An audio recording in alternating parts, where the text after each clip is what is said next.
The office was too quiet for a Tuesday morning. Sunlight streamed through the tall glass windows of the corner office, but even that warmth couldn't melt the chill that had settled over the room. All eyes were on the man in the expensive navy suit, Richard Caldwell, the CEO of one of the biggest tech firms in the country. Known for his sharp mind and ruthless deals, he wasn't the kind of man who hesitated. But today, with the pen trembling in his hand just inches from the dotted line of his final will and testament, Richard froze. It wasn't the weight of what he was signing. He had made peace with that. It wasn't the lawyers, or the family, members silently watching, some masking their greed with fake concern, others silently holding their breath. No, what made him stop was a whisper, a quiet, breathy whisper from a little girl barely tall enough to reach his elbow. "Don't let her touch the will," she said, almost inaudibly. But it struck him like a hammer. Everyone in the room missed it. All but him. The girl, maybe 7 or 8 years old, stood near the edge of the room, half-shadowed behind a leather chair.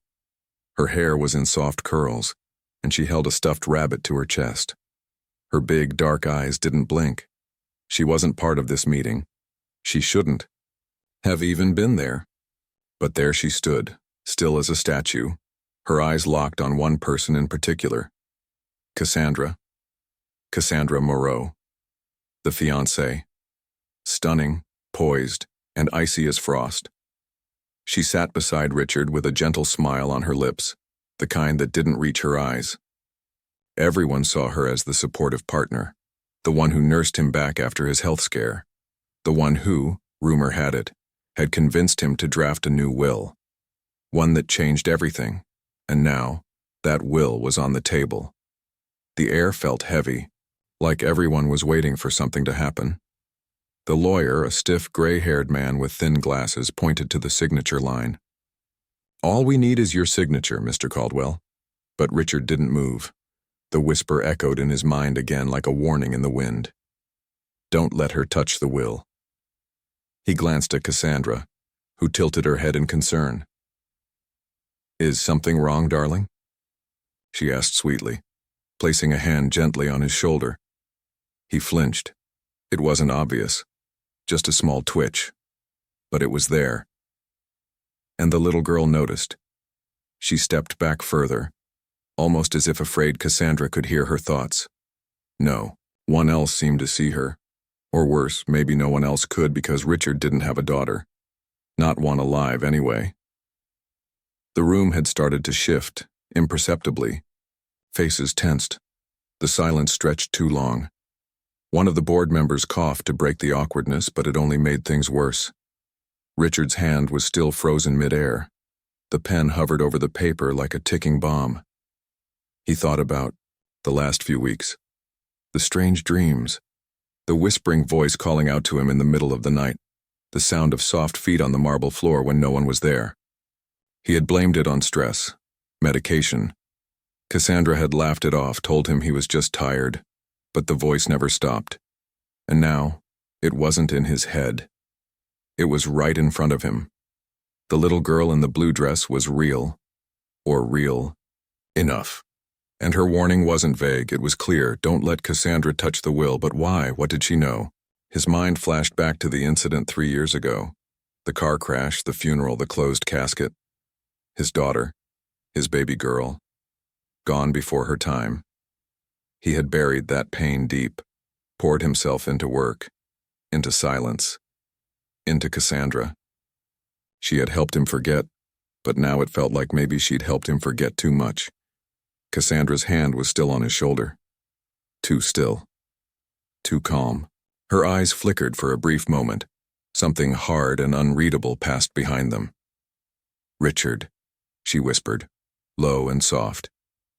"You don't have to overthink it. Everything's already taken care of." He looked at the will again. So many words, so many changes. His longtime assistant, cut out. His cousin, whom he had promised to support, reduced to a footnote. And Cassandra, a controlling stake in the company. Power of attorney. Full inheritance if he passed suddenly. It didn't feel like peace. It felt like a trap. Then something happened. The lights flickered, and only for a second, but it was enough. The little girl stepped forward again, her voice sharper this time. "She's not who you think she is." And then, just like that, she was gone, vanished. No one even blinked. It was as if she had never existed, but Richard had seen her, heard her, felt the chill her words left behind. The room leaned in, sensing tension but not understanding it. The lawyer coughed again. "Mr. Caldwell, shall we proceed?" Richard looked down at the paper, the pen in his hand. Cassandra's manicured hand, now resting a little heavier on his shoulder, like she knew she was 1 second away from victory. And then he did something no one expected.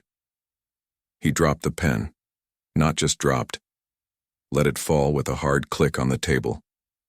The sound rang louder than it should have, like a gunshot. He pushed his chair back slightly and looked at Cassandra. "I need a moment," he said. "But," she began. "I said I need a moment," he repeated, more firmly this time. She went, quiet, but not before he caught the flicker of something else in her eyes, something that looked dangerously close to rage.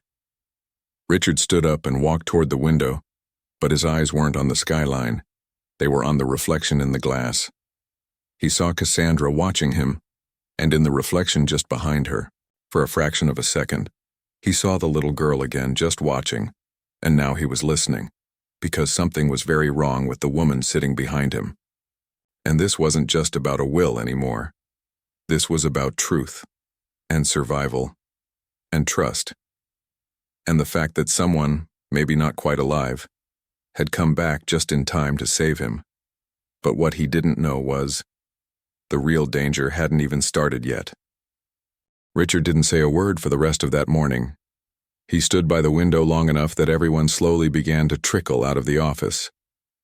The lawyer packed up the will without question, and the board members exchanged awkward glances, before politely excusing themselves.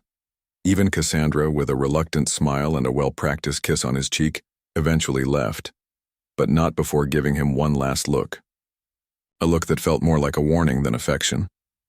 Once the door clicked shut, the silence returned. Richard didn't turn around. He simply whispered to the empty room, "Who are you trying to protect me from?" No reply. Just the soft hum of the AC. That night he didn't go home. He checked into a hotel under a different name, something he hadn't done in over a decade. He was scared to sleep, scared the voice would return, and this time wouldn't just whisper. So he kept the lights on and pulled out the old storage drive he hadn't looked at in years. It was from the accident, the one that killed his daughter. He remembered being told it was a simple tragedy, a drunk driver, bad weather, and a malfunctioning brake. That's all. But the more he thought about it now, the less simple it felt. Why had Cassandra been the one to break the news to him before the police even arrived? Why had she already been there at the scene? He began digging. Old emails, text messages, a timeline that didn't make sense. Cassandra had told him she barely knew his daughter back then, but there were messages, dozens of them, from a private number to a burner email his daughter used, and the tone wasn't friendly. They were warnings. Stay away from him. Don't interfere with the plan. One mistake and he'll never know the truth. Richard's hands began to shake. What was this? Why had his daughter never told him? Or had she tried? Suddenly a knock at the hotel door. He didn't move. Didn't answer. Second knock, then silence. Slowly he opened it. No one was there. But on the ground, folded neatly, was a piece of paper. It was a photograph of Cassandra with another man. But it wasn't just any photo. It was a surveillance shot, time-stamped 2 days before the car crash. The man she was with? The same one, who showed up years ago claiming to be her distant cousin. The same man she later introduced as her financial advisor. Richard's mind started spiraling. It wasn't just about greed. It was a setup. It had always been a setup. But why now? Why the urgency with the will? Why the push for him to sign this week? He began putting the pieces together. His recent health scare, the sudden fainting spells, the confusion, the memory lapses, all began after Cassandra started handling his meals and medications. What if it wasn't natural? What if she was slowly poisoning him? And then it clicked. She didn't want to wait for him to die. She wanted to control what happened after he did. That's why she needed that signature. The will would seal her power, control over the company, the assets, his legacy. Every person he'd trusted was being pushed out, replaced with her people. But someone had tried to stop it. Someone with small feet and a soft voice. The next morning, Richard returned to his office, but not alone. He had already called Margaret, his former assistant of 15 years, the only person he ever trusted completely. She had retired 2 years ago after Cassandra made her life hell. But she didn't hesitate to come back when Richard asked. Margaret walked into the office like she had never left. She looked around and said, "I knew something was off. I just didn't have proof. Not until now." Together they began digging deeper. Company finances, offshore accounts, back-channel deals. Cassandra had been quietly moving shares, placing people in key roles, buying silence. Then they found the final piece. A recently modified health directive, signed under Richard's name, giving Cassandra full authority to make medical decisions for him. Dated 2 weeks ago. Only problem? Richard had been in the hospital during that time, sedated for a procedure. He had never signed anything. Now it was beyond betrayal. It was calculated, premeditated. Richard knew he had to act fast. But she was already a step ahead. That afternoon, Cassandra showed up unexpectedly, all smiles. "You weren't answering my calls," she said sweetly, walking into his office without invitation. "I brought your favorite lunch." He didn't touch it. She sat across from him, crossing her legs slowly. "You seemed shaken yesterday. I just want to make sure we're okay." He stared at her, not blinking, not speaking. Then he finally asked, "Did you ever meet my daughter? Before the accident?" The mask slipped, just for a second. Then she smiled. "Of course not. You know that." But he knew she was lying. Because the little girl said so. And the little girl had never lied to him, not even when she was alive. He stood up. "I think we need to take a break." Her smile hardened. "You don't mean that?" "I do." She stood too. "You've been acting confused lately. Maybe we should call your doctor again." His heart pounded, but he kept his voice steady. "Already did. Got a clean bill of health." Now her eyes changed. Gone was the softness. "You shouldn't go digging in places you don't understand, Richard." And just like that, he saw her. Not the loving fiancée, not the caring partner, but the woman who had been playing him from the very start. That night, he checked his security footage. Office cameras, hidden audio logs. One clip dated 3 nights ago chilled him to the bone. Cassandra, in his office, alone. She didn't know the hidden mic was on. She spoke into the dark, calmly. "He's almost ready," she said to someone on the phone. "Once he signs, we give it a week tops." Then the heart attack. Silence. Then a faint laugh. "Don't worry. I already replaced the meds. He'll never see it coming." Richard played the audio back 3 times. Then he forwarded it to his legal team and the police. But just as he pressed send, something moved in the reflection of his monitor. The little girl, standing quietly, a small smile on her face. She mouthed something. No sound, just movement. He leaned, in trying to read her lips, one word. "Run." The power in the office flickered, then everything went dark. Richard froze in place as the lights blinked off. The soft hum of his computer died.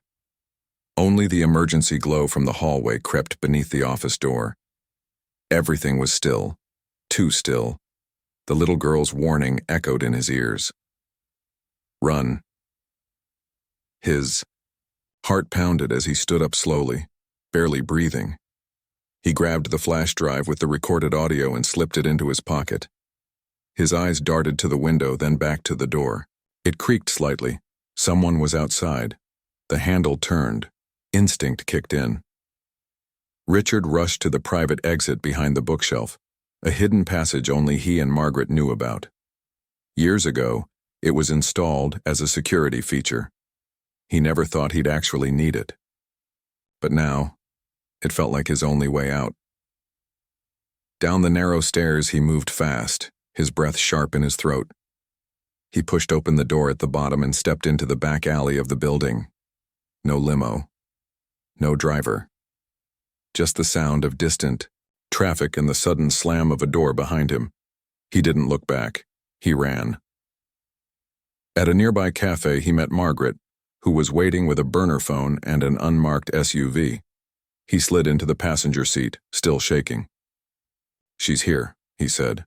She knew. Margaret didn't waste a second. She drove like someone who'd done it before. Not the friendly assistant he remembered, but someone prepared for the worst. "We go straight to the district attorney. They've been waiting for this." Within an hour, Richard was sitting across from two detectives.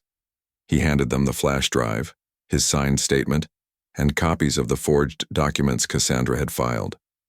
The audio recording of her voice, cold and calculating, was undeniable. By morning, warrants were issued.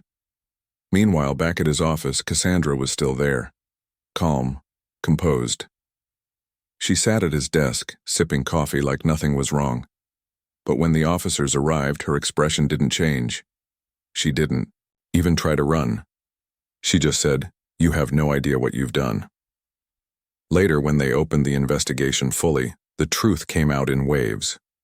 Cassandra had been married before, twice. Both husbands died under mysterious circumstances. She always came away wealthier, more connected. No one had ever caught her. Until now. Even more shocking was her connection to Richard's daughter. They had met once. The messages were real. Cassandra had warned her to stay silent, knowing the girl was too smart, too close to the truth. The car accident wasn't just bad luck. It was planned. The pieces all fit now. The company issued a press release carefully worded, "An internal matter involving fraudulent activity and attempted manipulation has been resolved with the cooperation of law enforcement. Our CEO, Richard Caldwell, remains in good health and leadership." But Richard wasn't thinking about headlines. He sat alone later that week, in the same office where it all started. Everything was quiet again, but in a different way. Peaceful. He looked over at the chair where the little girl had stood. For a long time, he said nothing. Then he whispered, "Thank you." No reply came, but maybe none was needed. He didn't know if she was a ghost, a memory, or something in between. But what mattered was that she came when he needed her most. In the months that followed, Richard began to repair what had been broken. He rewrote his will, fairly this time, and brought back the people who had always stood by him. Margaret returned as his chief of staff. He started a scholarship fund in his daughter's name. A small plaque now hung in the lobby. In memory of those who speak even when they're not heard. People noticed a change in him. He smiled more, laughed again. He no longer buried the past. He honored it. One late afternoon, as the sun set behind the skyline, he walked to the window and stared out across the city. He felt something like warmth, not from the sun, but from within. The same office that once felt like a cage now felt like a second chance.